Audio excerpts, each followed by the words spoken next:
ele foi um dos jovens que foi incumbido a montar todo o planejamento da divisão dos jovens, e quando o sensei viesse ao Brasil, ele tinha a responsabilidade do taxista levar o sensei do aeroporto até onde ia acontecer a atividade naquela época, né, em 1953. Né? Então, essa era a missão dele. Né?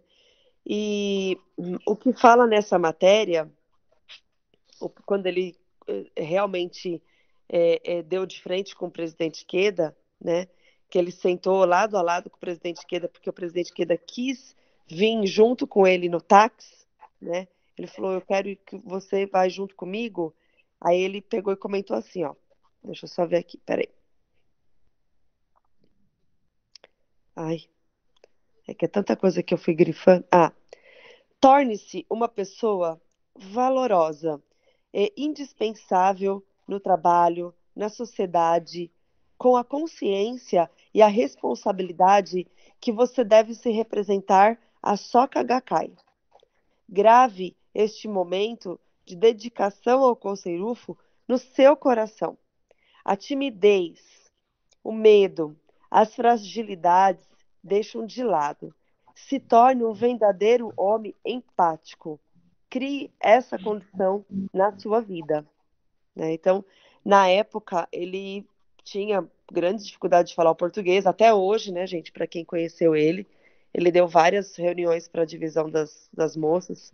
Era muito engraçado, porque ele tem uma grande dificuldade ainda, né? E, então, ele teve isso como orientação na época para o presidente Queda. Mas o mais importante dessa matéria é a parte do cultivo.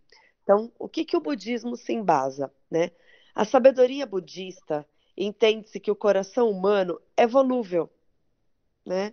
E que pode mudar o foco dependendo do que aconteça, tanto em termos de compromissos firmados, como em termos de confiança em si mesmo e nos demais. Voltando à analogia da árvore, essa inconstância seria as pragas que assolam e pede de impedi-las de crescer, caso não sejam eliminadas, diz o presidente Queda, né? Porque muitas vezes a gente não confia na gente. E a gente tem que mostrar para a sociedade, para a família, para todo mundo que a gente é, né, o super-herói. E nem sempre a gente é o super-herói, né? Ninguém tem a confiança absoluta em si mesmo. Na verdade, é perfeitamente natural não ter a confiança. Não são raras as pessoas que andam por aí se gabando de confiança, que são simplesmente as pessoas que acabam se tornando arrogantes, sempre entrando em atrito com os outros e sendo amplamente detestadas pelos que estão à sua volta. Uma pessoa pode ser infeliz independentemente do fato de ter o excesso de falta de autoconfiança. E como devemos seguir? O presidente Queda orienta.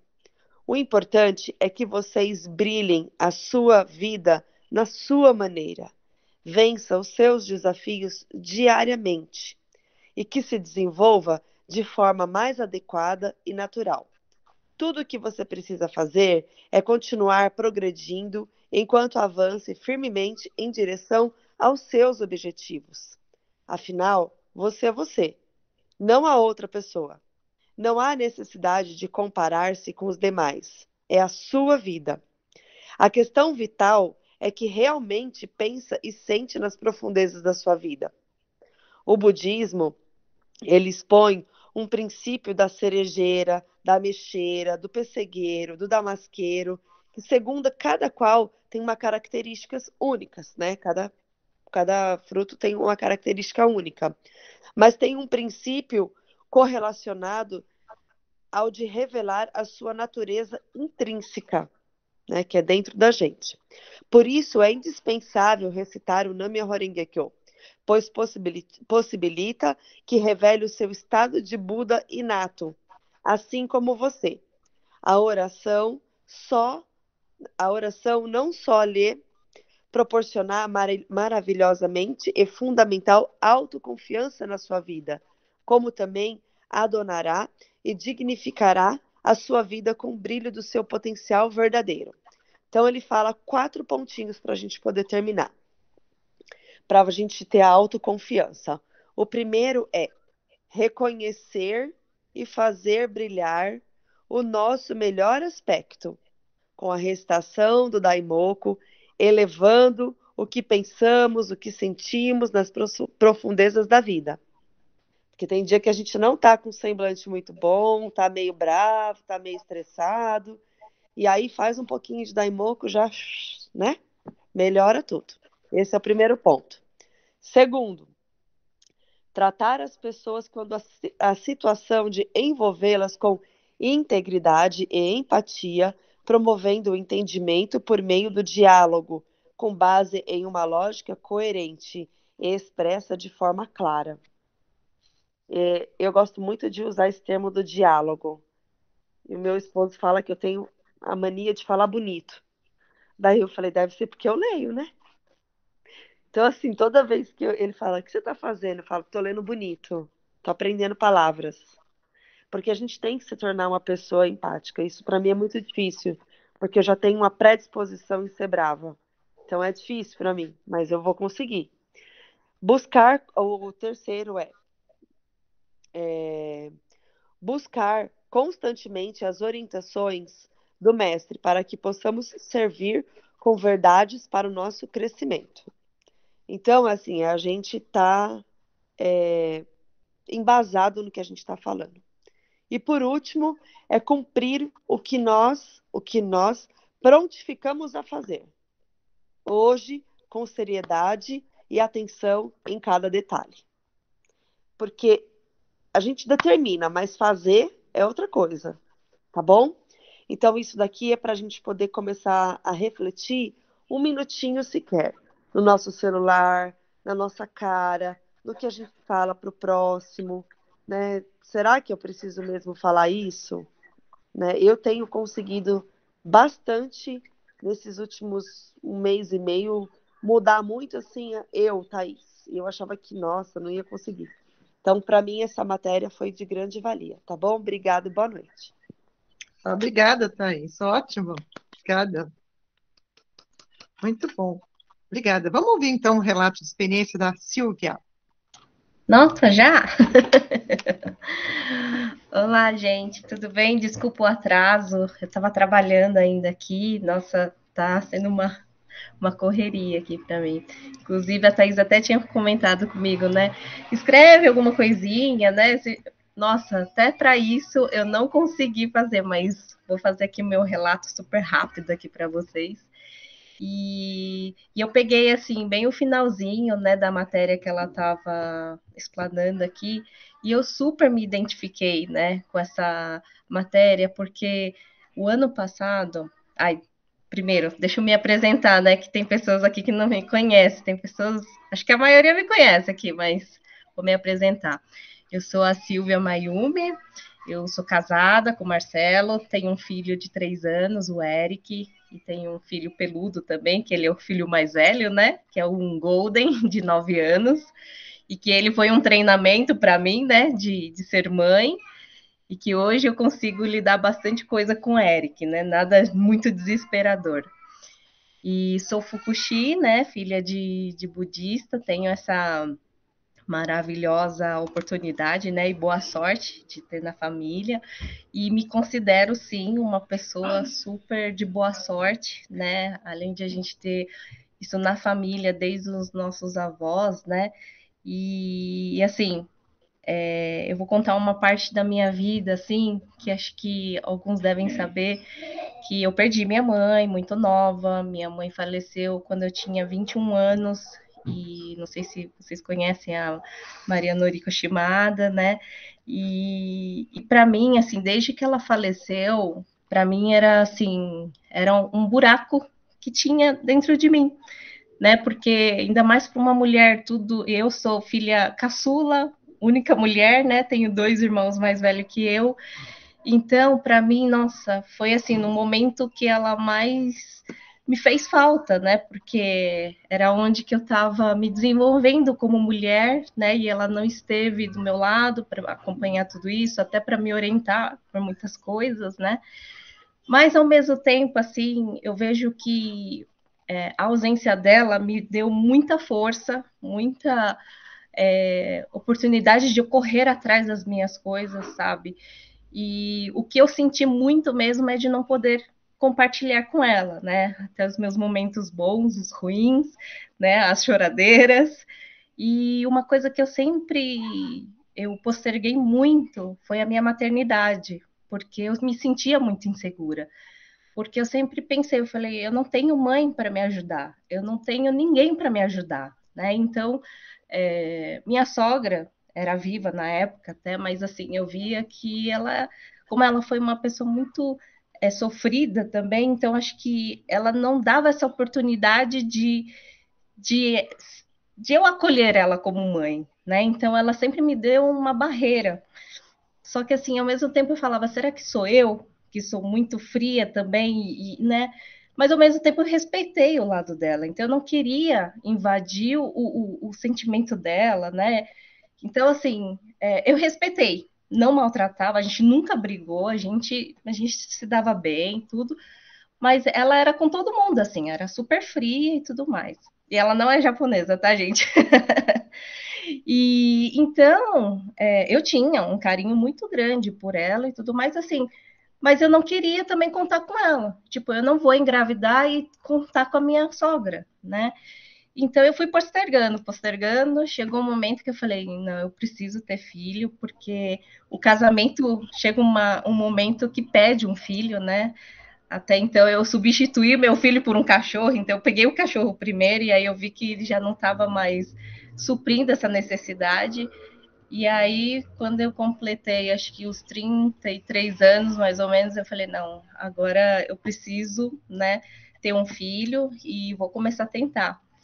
E aí, quando eu comecei a tentar, eu fiquei num desespero, eu falei, eu não vou conseguir ser mãe, porque primeiro que eu não tenho essa responsabilidade, eu não vou ter condições de educar uma criança, porque eu sempre fui uma mulher de ser independente, sempre fazia meus horários, nunca tinha, sabe?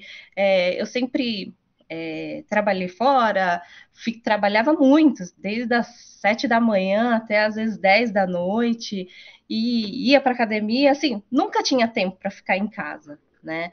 E aí eu fiquei pensando, eu falei, meu Deus, como eu vou ser mãe desse jeito, né? Eu acho que eu vou ser uma péssima mãe, acho que eu não servi, eu não nasci para ser mãe. E aí era um dos medos, né? E quando eu, de fato, comecei a tentar, a primeira gravidez foi super rápida, assim, foi em questão de 3 meses eu engravidei. Eu parei de tomar o remédio e 3 meses depois eu engravidei. Só que aí a minha médica sempre falava, olha, você tem que esperar pelo menos o terceiro mês para você contar para a família, porque até você completar 12 semanas, não é certeza. E isso não quer dizer que você tem problema, porque isso é super normal, né? E aí foi o que aconteceu. Quando eu fiz o teste, tudo deu o primeiro positivo. Nossa, eu fiquei super feliz. Eu falei, não, vou sair falando para todo mundo, mas ao mesmo tempo eu falava, não, calma. Meu marido falava, não, calma, não é para falar para ninguém. E aí foi questão assim, de uma semana, logo eu perdi, né? E aí que caiu a ficha. Eu falei, nossa, é verdade, eu não posso sair falando, porque cria expectativa para a família inteira e até para nós, né? E aí, quando eu veio, tipo, quando realmente eu passei no médico de novo, aí ele falou, não, você nem pode contar muito que isso foi um positivo seu, tá? Como você começou, então pode ser que ainda está sendo, o seu organismo ainda está se regulando. Então, descarta essa possibilidade que você perdeu. E vida que segue, né? Segue o seu planejamento e relaxa. Mas quem disse que a gente consegue relaxar, né?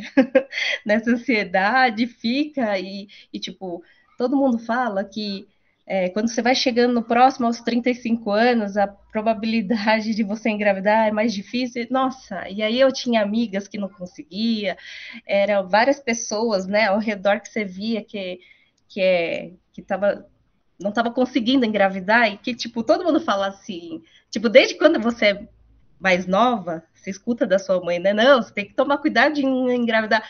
Mas quando você vai querer engravidar, você vê que de fato não é fácil engravidar assim, não é uma coisa simples, né? E, e aí até minha médica falava, olha, engravidar não é fácil, por isso que hoje existe muitas clínicas de fertilização. Se fosse fácil, não iria existir. E aí eu fiquei pensando, falei, nossa, é verdade, né? E aí ela falou, olha, o normal é demorar pelo menos 2 anos. Aí eu ficava, nossa, 2 anos, pelo amor de Deus, 2 anos é muita coisa. Eu sou uma pessoa super ansiosa, não teria tempo para ficar esperando tudo isso. Eu ia desistir já, né? E aí foi que aconteceu. Aí, na primeira que eu perdi, eu falei, ah, não, acho que eu não sirvo mais para ser mãe. Eu chorava muito, aí eu desisti. Eu falei assim, ah, quer saber, eu não vou mais querer ser mãe. Mas assim, eu não voltei a tomar o remédio, né, o anticoncepcional. Eu falei, não, vamos ver o que que vai dar. E aí, o primeiro mês de volta, e nada. E o segundo mês, nada. E eu ficava assim, nossa, realmente, acho que eu tenho um problema, eu não consigo ser mãe, eu não sirvo para ser mãe, acho que eu não nasci para ser mãe e eu tenho que respeitar o meu destino. E aí, assim, aí eu fui, comecei a fazer muito daimoku e eu pedia muito para que, assim, se eu fosse para ser mãe, que eu fosse, e não para ser mãe porque eu preciso ter um filho, né? E aí eu pedia muito, e foi assim, questão de uns 3 meses depois, aí eu engravidei. Aí eu falei, não, calma. Só que assim, eu já não me apeguei. Eu falei assim, não, aconteceu o primeiro, então pode ser que seja a mesma coisa. Então eu não me apeguei. E assim, eu fui lá, nem cheguei a fazer o teste de farmácia. Eu falei assim, não, eu quero passar no médico, vou fazer o exame de sangue e tudo mais.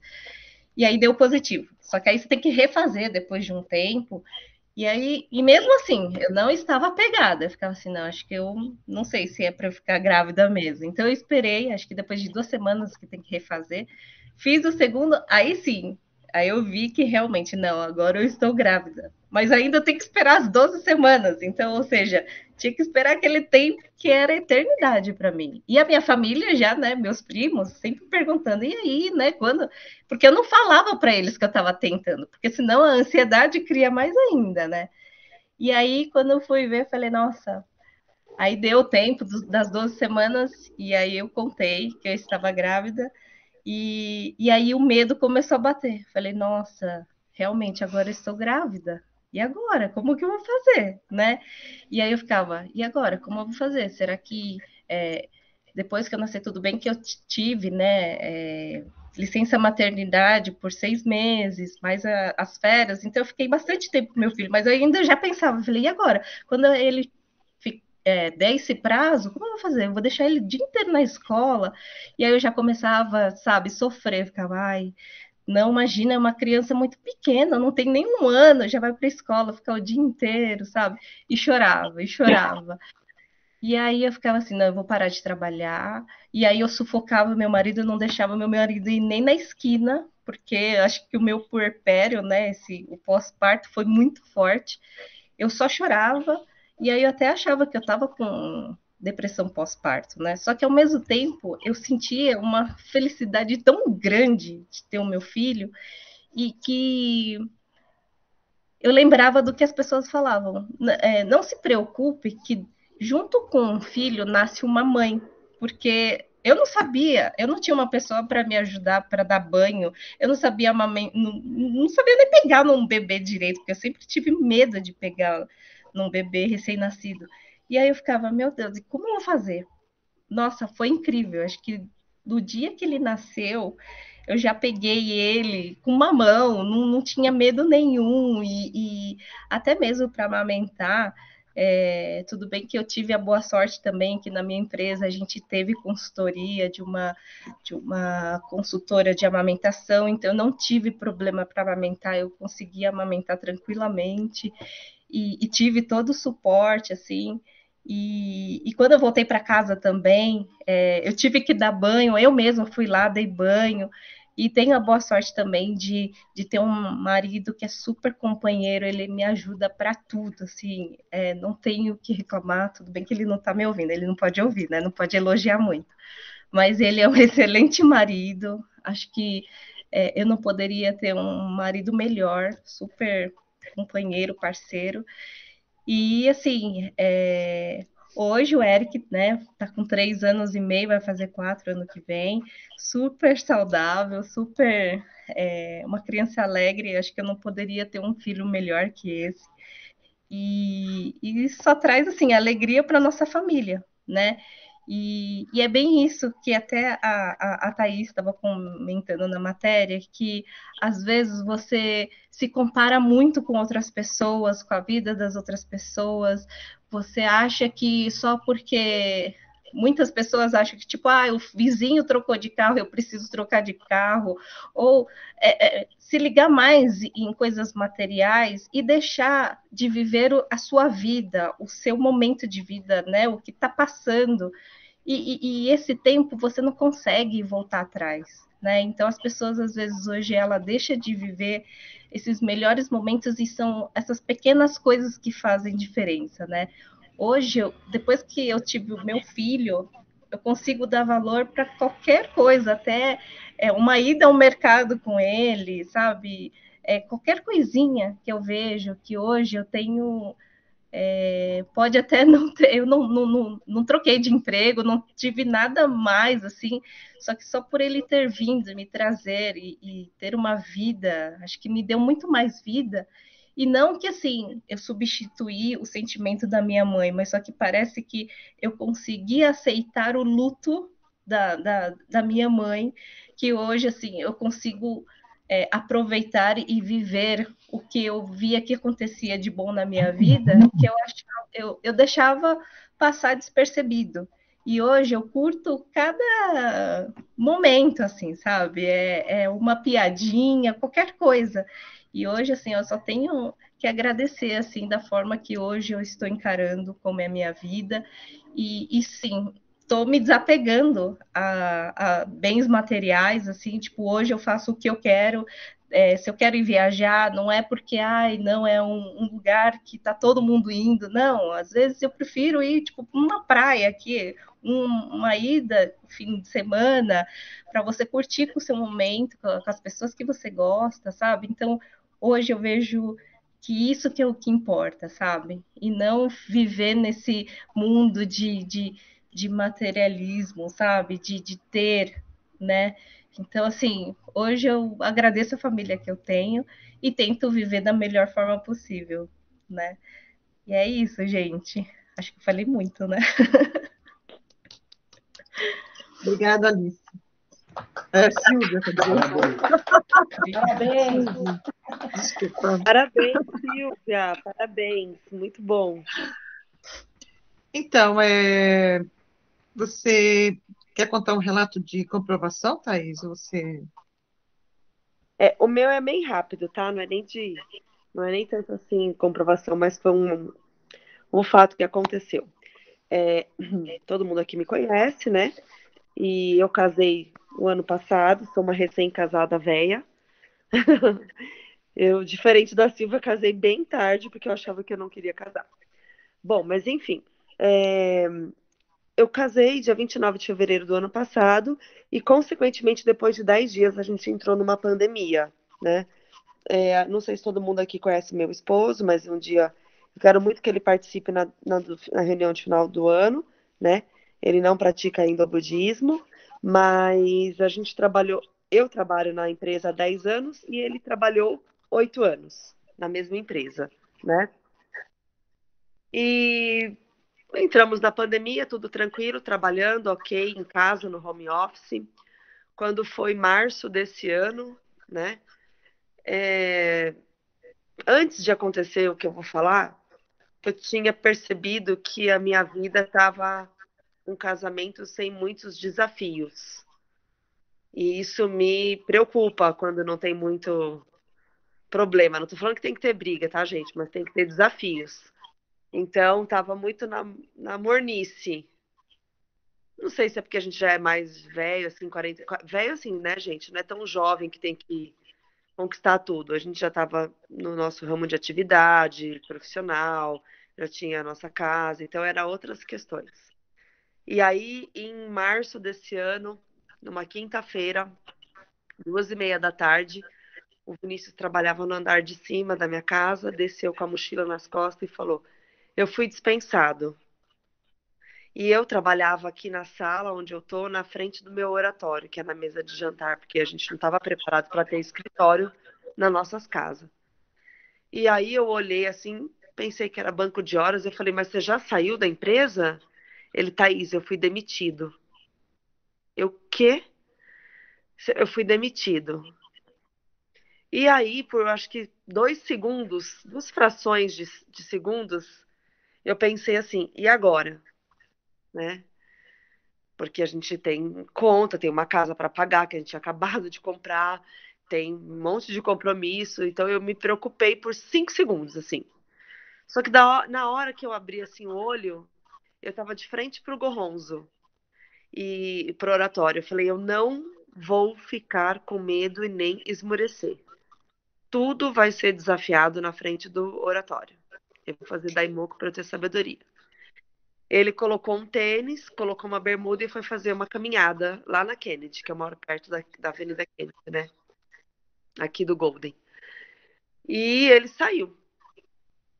E assim, eu não fiquei desesperada, eu não fiquei, né? Eu sei que dali para frente, só para resumir, para a gente aproveitar a Elsa, eu lancei um objetivo que nem ele sabia. Hoje eu posso contar porque a gente venceu. Então eu falei assim: eu quero que ele, Gorronzo, arrume um emprego que ele seja feliz.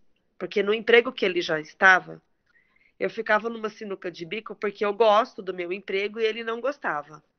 Então, quando eu elogiava, ele não achava certo eu elogiar, porque ele não gostava, né? E eu falei assim, e eu também, Gorronzo, quero que ele tenha uma condição melhor, que ele não trabalhe aos finais de semana, que nem eu, né? Que ele ganhe mais para ele poder ajudar, para ele poder crescer, estudar, né? Mas que ele não dependa de ninguém para arrumar esse emprego. E assim foi, 1 mês e 10 dias. O Vinícius todo dia acordava 8h30 da manhã. Ele fica todo dia do meu lado fazendo, mexendo no celular, mas eu tô fazendo meia hora de daimoku, ele fica do meu ladinho, quietinho. Ele fala que é o momento que ele reflete na vida dele. E aí ele subia para procurar emprego no computador e ele só descia às 7 horas da noite. Tinha dia que eu falava para ele: você não vai descer? Você não vai ver um filme? Você tem esse direito, você não vai. Não, não. E aí ele arrumou esse emprego, que era uma vaga temporária, de 6 meses, com a oportunidade de ser efetivado. Porque a moça estava saindo de licença maternidade e ela iria para uma outra vaga. E aí foi outro desafio, né? Porque falei, bom, na vida de um budista nada é fácil. Então, ele conseguiu o emprego, mas eu não sabia que era ser provisório. Então, vamos que ele vai conseguir ser efetivado, né? E assim, gente, imagina, né? Vou dar o exemplo da minha mãe. Minha mãe faz bolo e salgadinho a vida toda. Aí chega agora para ela e fala: olha, assim, você vai ter que pintar quadro. Foi o que aconteceu com o Vinícius. Então, ele era bancário, analista de crédito, e hoje ele toma conta de outra coisa na vida que nem eu sei falar direito, entendeu? Mas é uma área de back-office no ramo de universidade. E eu fazendo daimoku, ele viu que o meu daimoku aumentou, principalmente agora em novembro, que eu sabia que dia 12 de novembro a gente ia ter a resposta. E aí, o primeiro dia que ele foi para o escritório trabalhar, que era o híbrido, né, que a empresa falou que ele tem que ir 2 vezes por semana, quando ele foi, eu abri o oratório e fiz 45 minutos de daimoku e falei: Gorronzo, hoje meu esposo vai ser efetivado. As pessoas vão gostar dele. E assim foi. Hoje o Vinícius está efetivado com promoção. Então ele era especialista, virou coordenador. Eu estou muito feliz por isso. É uma vitória que eu achei muito. O Vinícius, ele é uma pessoa que ele é muito. Vocês falam que japonês é frio? Eu não acho isso, tá? Minhas grandes amigas são japonesas, eu adoro todas. Eu não acho nada disso de japoronga. Adoro. Mas eu acho o meu marido meio, já que é pra falar do japoronga, meio japoronga. Ele é bem fechado. E aí ele fala algumas coisas que mexem comigo, assim, sabe? Que eu não consigo esquecer. Então, quando eu tive que ajeitar o processo do meu irmão Silas, ele falou que isso também era a missão da vida dele. Porque ele não sabia, aos 42 anos de idade, na época quando ele tinha, o que era ter missão. E minha mãe falava muito para ele da missão da vida de uma pessoa, né? Então, quando ele falou que a missão da vida dele era se dedicar ao meu irmão, eu tinha certeza que ali era um grande companheiro que eu ia ter. E aí, quando ele foi encontrar minha mãe agora, nesses dias para trás, que minha mãe foi dar parabéns para ele, que ele efetivou, ele virou e falou assim: essa minha vitória, quem tem grande participação nisso tudo é a Thaís. Porque eu sei, dona Araci, o quanto a Thaís se dedicou na prática dela, né? Então, assim, ele tá nos bastidores, ele vê a minha postura, mas eu tô extremamente feliz porque ele teve que se engajar num ramo completamente diferente, numa história muito difícil, né? Então, assim, era só para contar essa vitória que eu consegui fechar estou conseguindo fechar o ano com esse grande desafio, né? Porque não é ele só que estava desempregado. Quando a gente casa, é os dois, né? A preocupação se torna dos dois. Obrigado, boa noite. Já falei demais. Obrigada, Thaís. Parabéns, parabéns. Parabéns. Parabéns. Vamos então, Levi, fazer uma canção, cantar uma canção, Monarca da Paz?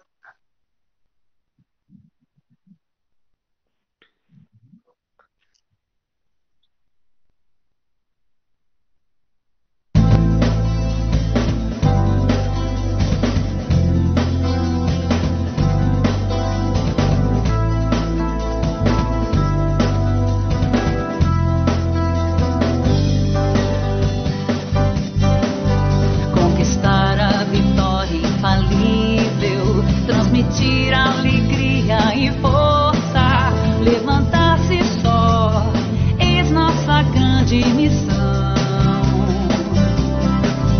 Renovando a coragem e a decisão, pela estrada dourada avançar, Onde o sol do humanismo ilumina a era da paz. Cultivar o amor entre as pessoas fortalece a amizade e a união, expande a harmonia, gerando uma onda que faz a felicidade brotar e florescer em nossos corações.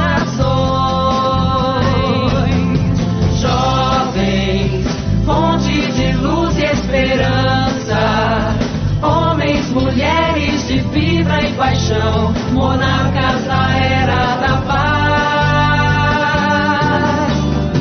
Sejam invencíveis no palco da vida, rompendo as barreiras e unindo as nações por uma era de paz.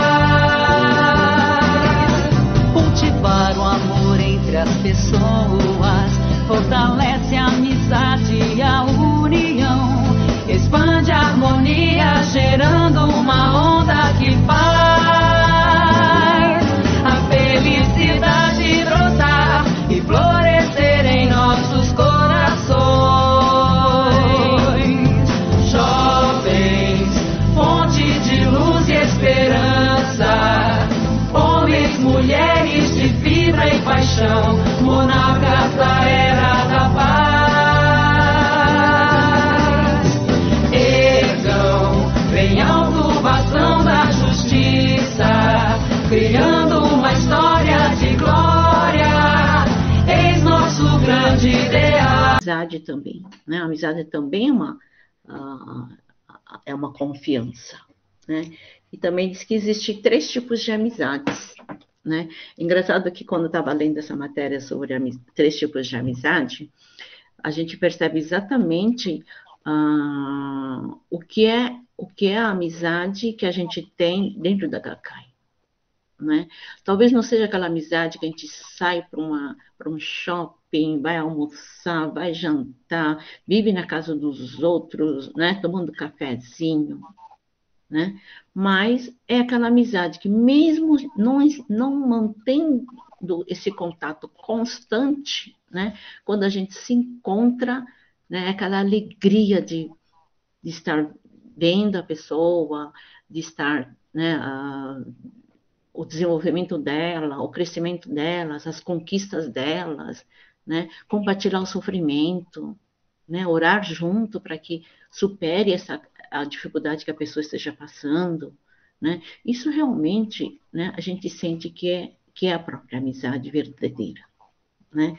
A gente fala que o primeiro nível de amizade, né? Diz que é aquela amizade que, de uma certa forma, existe a troca, né? Não, eu mantenho amizade com essa pessoa porque essa pessoa me contribui em algumas questões e eu posso também contribuir para ela em algumas questões, né? Existe o próprio interesse em si, né? Aí diz que o segundo nível de amizade é um pouquinho mais avançada, né?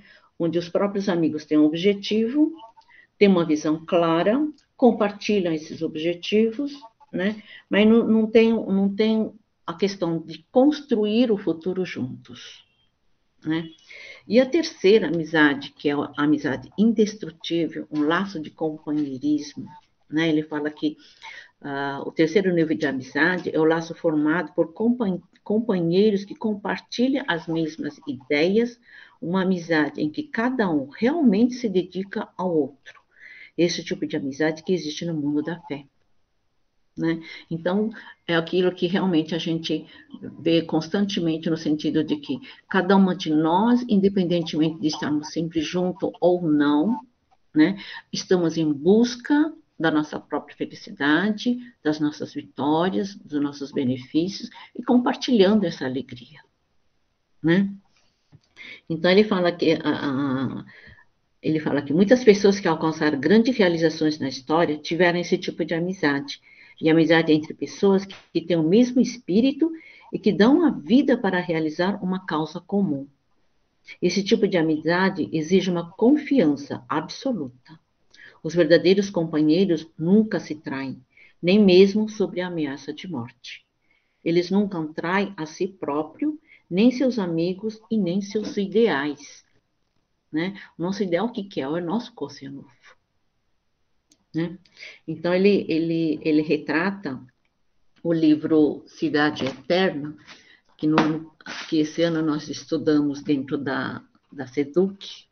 É um livro realmente maravilhoso. Não sei se dá para ver, a Cidade Eterna. Tem na Editora Brasil Seiko, tá? Esse livro, ele retrata exatamente a amizade entre Davi Rossi, né, e o Bruno,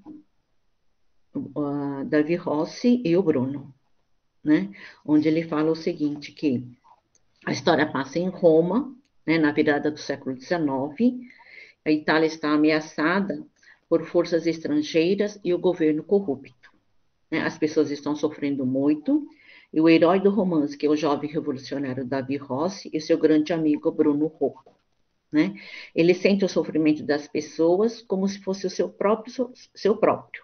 Levanta-se, brada e luta contra a opressão. O governo revida e Rossi é forçado a fugir para o exílio. Mas Bruno é preso. Torturado, ele se recusa a ceder. As autoridades decidem então enganar o Bruno, mostrando-lhe uma carta supostamente escrita por Rossi, cujo conteúdo sugere que ele havia traído o Bruno. É claro que a carta era falsificada, né? Inclusive, ele mexe até a parte sentimental do Bruno, né? Dizendo que o Rossi tinha fugido com a esposa do Bruno. Aqui no livro não retrata, mas no conteúdo do livro em si, né? Ele fala exatamente que ele fugiu com a sua esposa. Imagina, né? O sentimento desse Bruno que ficou preso na Itália, né? Em Roma. Aí ele fala que a carta era falsificada, né? E o promotor ainda insinua, né? Seu amigo o deixou aqui sofrendo. Ele o traiu, né? Mas Bruno se recusa a acreditar nesse boato. Sufocado pelas mentiras e seus opressores, ele grita com todas as forças: longa vida a Davi Rossi. E ele morre, chamando pelo amigo, continuando a acreditar na sua integridade. Né? Ele acaba se suicidando. Né? Aí o Rossi, que mantinha vivo o espírito do seu companheiro em seu coração, consequentemente...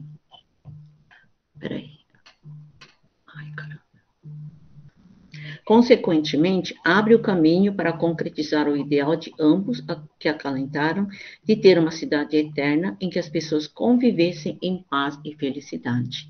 Né? Então, mesmo diante dessa situação, né, e o Davi, ele fica sabendo, né, que ele tinha se suicidado porque ele estava sendo pressionado muito a falar a verdade, né? Ele não queria falar a verdade, porque... Né? E o Davi, ele volta para Roma para concretizar esse sonho, o ideal deles. Né? Então, diz que esse foi um livro que o presidente Toda recomendou para o Ikeda Sensei estudarem, né? Um grupo Suiko, quando eles eram jovens. Né? Então, é um livro onde retrata exatamente a grande amizade, né, dessas duas pessoas, né, que mesmo diante da própria morte, né, não houve a traição. Né? Isso a gente deve cultivar. Né? Mesmo o relato que a Thais colocou, né, a confiança que o Vinícius tem em relação à prática da fé. Né? Não há necessidade de ser membro da Gakkai. Né? Não, agora sou membro da Gakkai, eu sou budista. Não, o fato de apoiar a própria luta em si, né, é a confiança que ele tem. Né? Esse é o primeiro passo, né, para que ela venha, né, a apoiar a prática dela. Ontem não, hoje é segunda, né? No sábado, teve o Reunião Nacional de Líderes, né? Lembra que o seu Shiratori comentou de um livro de um pastor, né, que se tornou discípulo de Ikeda Sensei? Né? Lógico, ele é um pastor, ele não vai se converter ao budismo, mas ele se declarou, né, discípulo do Sensei, né, de seguir o Sensei no direcionamento da vida dele. Né? Porque o budismo realmente coloca a essência da vida humana. Né? A filosofia em si, né, coloca o direcionamento do ser humano para o próprio crescimento e desenvolvimento. Né? Crescer como ser humano. Né? Então, nesse sentido, né, nesse período de pandemia, a gente tem, pelo menos, eu tenho lido mais, né, conteúdos que possam agregar, né, nos meus conhecimentos. Né? E nessa jornada em si, a gente percebe o quanto o budismo, a filosofia budista, né, direciona na vida das pessoas. Né? Então, imagina para quem pratica. Né? Muitas pessoas não recitam o Nam-myoho Renge-kyo, mas a atitude, a ação deles, né, é de um budista. Só não faz o Nam-myoho Renge-kyo. Né? Então, nesse sentido, nós, como fazemos na recitação do Daimoku, né, nós temos um privilégio de, né, conquistar, né, a nossa meta, né, abreviar a nossa meta, esse tempo, né, o mais rápido possível. Né? Então, a cada momento eu percebo isso. Né? Falei, nossa, que oportunidade nós temos em poder praticar o budismo de Rinpoche. Né? Um outro ponto que faz com que a gente sinta orgulho de estar praticando o budismo é justamente na proposta de paz do presidente Ikeda desse ano, né, onde ele fala sobre a Covid, como sobreviver, né, nessa pandemia.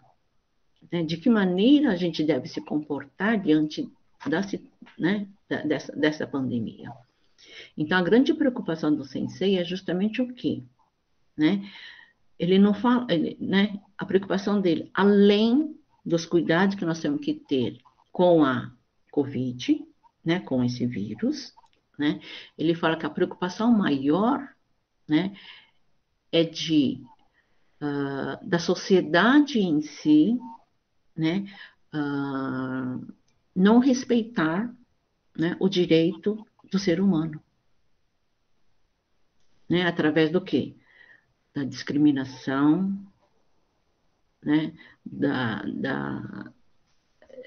tem um conteúdo que a gente estava estudando, que ele fala justamente da discriminação, não minto, isso aqui. E a preocupação do sensei é justamente esse ponto, né? Não ser influenciado pelos fake news, né? E sim criar a solidariedade com as pessoas, né? Porque isso não só afetou a saúde das pessoas, mas também a saúde financeira de muita gente, né? Então, cria esse lado da solidariedade para que haja essa empatia, né, com as pessoas mais vulneráveis, né? Então, a preocupação do sensei, lógico, é com o vírus né, que acabou, né, criando uma situação, interrompendo, né, o direcionamento da vida das pessoas. Sim, é uma preocupação, né? Mas temos que cuidado. Mas o mais cuidado essencial disso, né, é a discriminação que as pessoas estão fazendo, né, em relação às próprias pessoas. Né? Lembra que no início da pandemia, quando, né, começaram a discriminar as enfermeiras, né? Diz que encontravam as enfermeiras nas ruas e diz que, tipo, agrediam, né? E são as pessoas que vão cuidar de nós quando nós estivermos doentes. Né? Isso é muito grave. Então, vocês estavam muito preocupados com esse lado. Ou com as pessoas que se adoeceram, né? Então, não, querem as pessoas longe de você, acabam criando as barreiras diante disso, né? Não querem compartilhar, não querem estar ajudando. Então, a preocupação do sensei era justamente esse lado, né? Então, pelo menos a gente tem sentido o quanto... Gente, horário para término, tranquilo? Posso falar mais um pouquinho? Pode, Tranquilo, sim. você ainda tem mais 15 minutos. Ah, tá. Então, tá. Né? Então, essa preocupação em relação à proposta de paz que Sensei enviou, né, para não ferir os direitos humanos, né? Esse lado do ser humano, né? Um outro ponto que a Thais colocou no relato dela sobre desafios, né? E realmente, né, a nossa vida tem que ser um desafio constante. É por isso que você coloca constantemente, né? Tenha grandes sonhos, né? Não sonhos pequenos, mas grandes sonhos, para que a gente crie essa expectativa de estar chegando lá, né? Esse sonho pode ser em relação a qualquer comportamento nosso, né? Quando nós começamos a ler esse livro, gente, esse livro, sabe quantas páginas tem? Tem 540 páginas, eu acho que era. 550 páginas, né? E a gente ia estudar esse livro, canto a canto, né? E isso assusta realmente. Falei, nossa, 500 páginas até o final do ano a gente não vai conseguir ler, né? Mas quando a coisa é compartilhada, né, a gente consegue superar, né? Então, mesmo os desafios que a gente, né, enfrenta, mas juntos, né, se torna uma coisa mais, né, a trajetória, a jornada se torna mais leve, né? Então, o quanto é importante a gente compartilhar, né, os nossos desafios, as nossas dificuldades, os nossos benefícios, né? E na Sabedoria do Sutra de Lótus, né, ele fala que o Sakyamuni começou a ensinar o budismo através de parábolas. Né, isso a gente conhece, né, várias palavras, né, para ensinar o conteúdo da filosofia do budismo. Né? Então, Sensei, hoje ele fala o seguinte, de que nós devemos criar a nossa parábola. A nossa parábola nada mais é do que, né, os nossos relatos. São comprovações. Né? Então, o fato de ter 2 relatos dentro de uma reunião de bloco, vocês estão de parabéns. Este é o caminho, né, para fazer com que, mesmo que não tenha Shakubuku, mas nós membros, né, nós sentimos assim, nossa, né, a Silvia conseguiu. Né, nossa, a Thaís conseguiu. Né? Isso vai criando um exemplo dentro da vida de cada um, é experiência, é coisa vivida, né? Coisa vivida, que comprova a força do Gohonzon e do Daimoku. E o desafio que a pessoa fez. Né? Então, é importante esse lado, o desafio que a pessoa fez e o resultado que ela obteve. Não simplesmente, não, recebi, fez isso, e está ótimo. Não, o desafio que a pessoa fez, eu acho que o relato tanto da Silvia como da Thaís foi maravilhoso nesse sentido.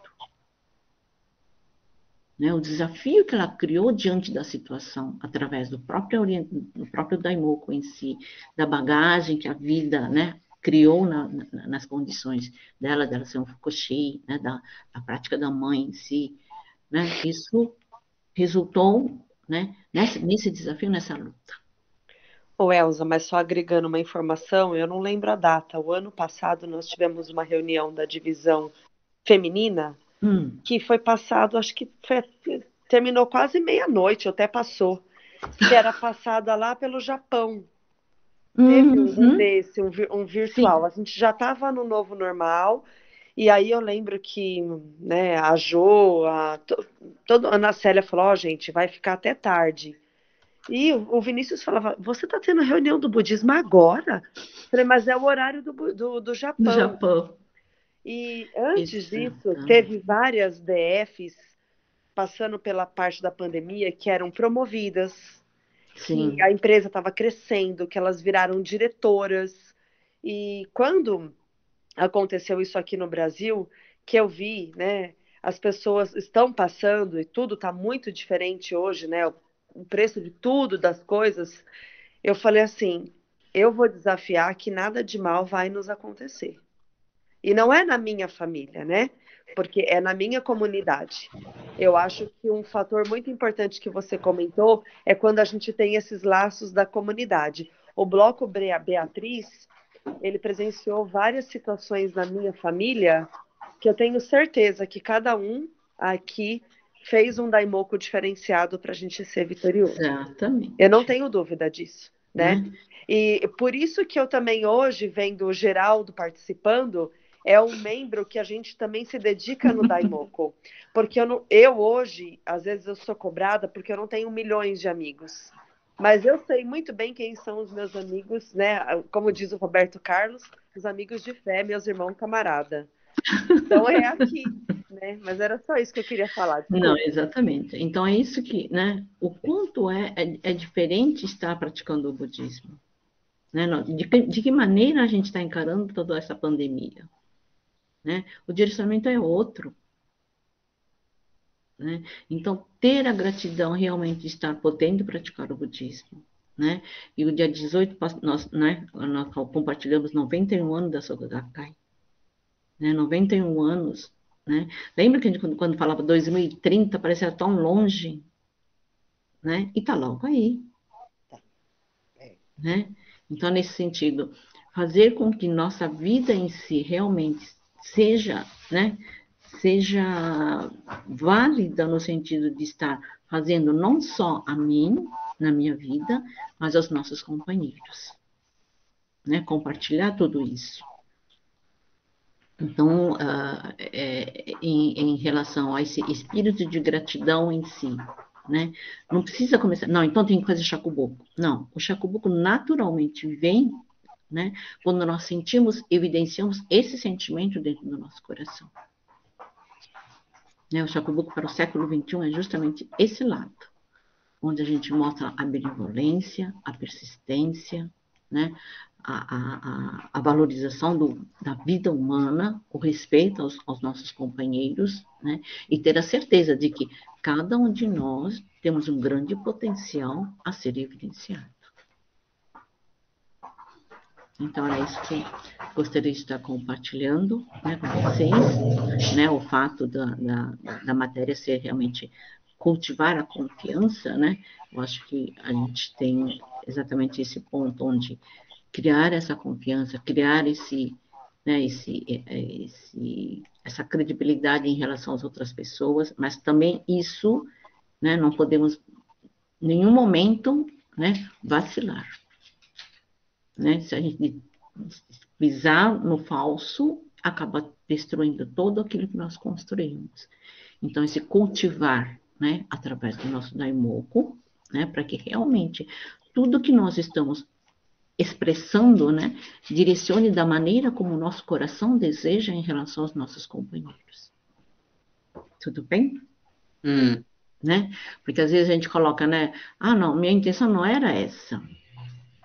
Mas se realmente não é no meu coração, né, a gente acaba criando uma situação onde acaba magoando certas pessoas dentro da organização. Né? Então, ter esse máximo de cuidado. Tudo bem? Isso através do Daimoku a gente cria essa sabedoria. Né? Cria essa sabedoria que naturalmente tudo que nós vamos falando, expressamos, né, é aquele sentimento evolui em relação, né, ao nosso, né, a pessoa que a gente está à nossa frente. Tudo bem? Né? Obrigada por hoje, desculpe estar prolongando, mas, gente, leia esse livro, viu? Maravilhoso, viu? Odete, que é da magia, né? Odete, você já foi da magia. Adquira esse livro na editora Brasil Seikyo. Começa a desafiar a leitura, que é um livro maravilhoso. Você consegue digitar para mim aqui no WhatsApp para depois eu mandar no grupo? Sim. Deles, por sim. favor? Né? Elza, eu tenho certeza que a gente ficaria aqui até meia-noite te ouvindo. Porque é tão bom isso, sabe? Fortalece tanto. Né? Eu sei que a gente não tem a prática, mas ouvir esse tipo de orientação faz a gente sair do nosso mundinho preto e branco, né? Que às vezes a gente cai na rotina. Que isso, não. Né? O fato de vocês, né, estarem nessa sintonia é exatamente o caminho que deve ser seguido, é esse mesmo. Parabéns à comunidade, obrigada. Parabéns ao bloco. Obrigada, Elza. Né? Obrigada a todos, parabéns a todos. Obrigada. Obrigada. Obrigada, Elza. Obrigado, Elza. Obrigada. Alô, Elza. Oi, agora vamos às nossas palavras de agradecimento com a Vera. Boa noite, pessoal. Boa noite. Agradecer a presença de todos. Eu falo assim, que as nossas reuniões têm sido maravilhosas graças à participação de todos os membros, né?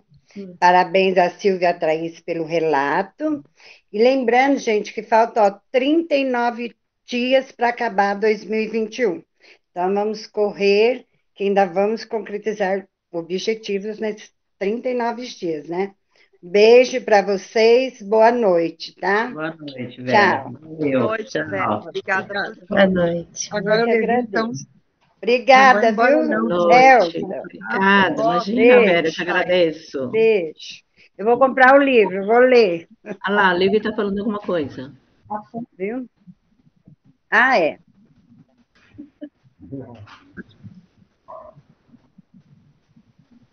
Eu estava com o microfone ligado.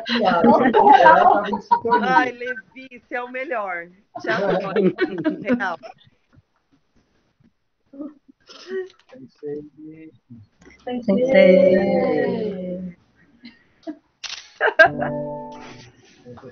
Tchau, gente. Obrigada. Beijo, boa noite. Gente, muito obrigada.